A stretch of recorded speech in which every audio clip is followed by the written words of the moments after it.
Hello all, Dr. Fox back here with you with a long overdue update that I've been trying to work on for some time now. Finally got to it.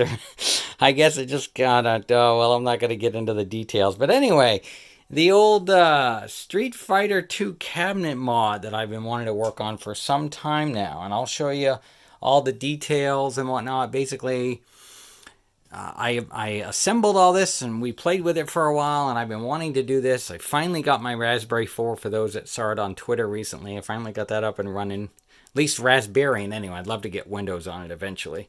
And I know I have seen the Raspberry Pi 4s with the 8 gigs now. So, all right, so what I did is I drilled, I don't know if you can see it. That was actually a smaller hole, and I used this special kind of drill bit that enlarged it. That's one of my extension cords. I'm going to show you what I've done here. And I'll put the link. ETA Prime has a great link. There's a lot of other folks that have done some other great ones out there too. I used a lot of ET Prime setup. So as you can see here, I took off. Here's all the extra goodies. So I took off the original. It's still right here. This is the Street Fighter CPU that was right up here originally. So we took that out, and then I ran it down to this nice little console setup that he had suggested, and then ran it here. This is the on and off. I'm just going to call this the on and off switch for now. This is what I power the monitor. There's one extra step I haven't quite got finished yet. I got to run that into the controls, but I'll show you guys the controls after. And then, so what I've done is I spliced the end. Keep the splicing. That's a line from G.I. Joe, the movie, for to show my age a little bit. But this comes from the speaker, which goes in turn inside this nice little amplifier here. You can see there's an LED that changes colors. And then that is powered. And I'm going to show you. I don't know how well the light's going to show, but then all the power comes down. And so what's happening is this is being powered, this CPU unit, come on, focus, there we go. That's being powered, okay, that's the sound that comes in from that, okay, and then there's the HDMI out, which goes to the Raspberry Pi 4. You see I have a case, there's a little fan there. That's my mouse. I'll show you all that stuff, like I said, when I get to the control part. And then the power for that, you can see, comes right down here, and then there's a power coming from this one. So you can see that what I ended up using is the power from the arcade cabinet itself is right here. That's powering the monitor, basically. At this point, I'm calling that the monitor, the CRT. And then we have the power for the amp.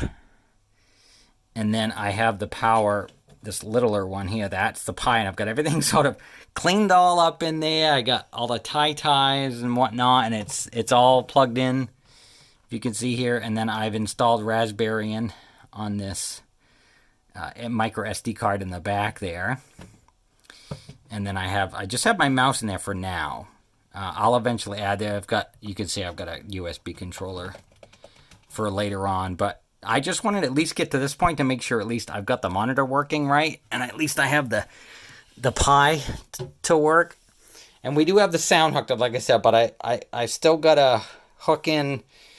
See, here's the power connector here. I have another part that came with it, but I'm going to have to find another video on how to attach that, because that's the part that I had some trouble with. So if we come around here to this side, you can now see, there it is, see? So I'm going to use my mouse and move it around a little bit if I can.